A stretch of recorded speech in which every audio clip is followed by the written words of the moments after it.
क्यों हनुमान जी ने भीम को दिए थे अपने शरीर के 3 बाल?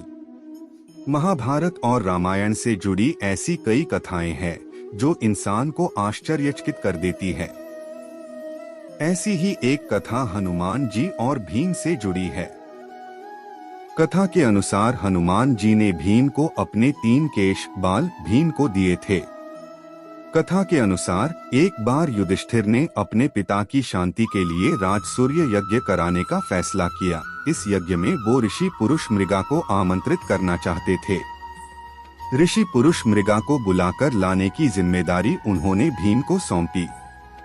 ऋषि पुरुष मृगा भगवान शिव के भक्त थे और उनका आधा शरीर हिरण का था, इसलिए उनकी चाल बहुत तेज थी और उन्हें खोज पाना बहुत ही मुश्किल कार्य था।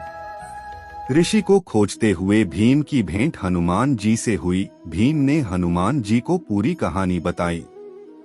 तब हनुमान जी ने अपने दिव्य भाई भीम को अपने शरीर के 3 बाल दिए और कहा, यह मुश्किल वक्त में तुम्हारे काम आएंगे। काफी भटकने के बाद भीम ने आखिर ऋषि को ढूंढ लिया। उन्होंने भीम के साथ चलने से पहले एक शर्त रखी। ऋषि ने भीम से कहा कि अब को मुझसे पहले हस्तिनापुर पहुंचना होगा। भीम ने ऋषि की शर्त स्वीकार कर ली। ऋषि की चाल बहुत तेज थी, ऐसे में भीम के भागते ही वो उनके नजदीक आ गए। ऐसे में भीम ने हनुमान जी के दिए हुए 3 बाल का इस्तेमाल किया। पहली बार भीम ने बाल फेंका तो शिवलिंग प्रकट हुई। शिवलिंग को देखते ही ऋषि प्रणाम करने लगे। तब तक भीम आगे निकल चुके थे। फिर ऋषि के नजदीक आने पर भीम ने दूसरा और तीसरा बाल फेंका। इस बार एक नहीं कई शिवलिंग प्रकट हुई। ऋषि सभी शिवलिंग को पूजते हुए आगे बढ़ रहे थे, जिससे उनकी चाल धीमी पड़ गई।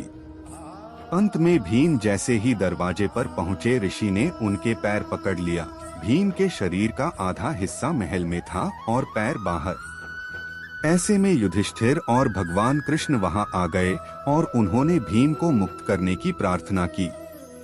युधिष्ठिर और भगवान कृष्ण की बात मानकर ऋषि ने उन्हें मुक्त किया और यज्ञ को पूरा किया। यहाँ दी गई जानकारी सामान्य मान्यताओं और जानकारी पर आधारित है।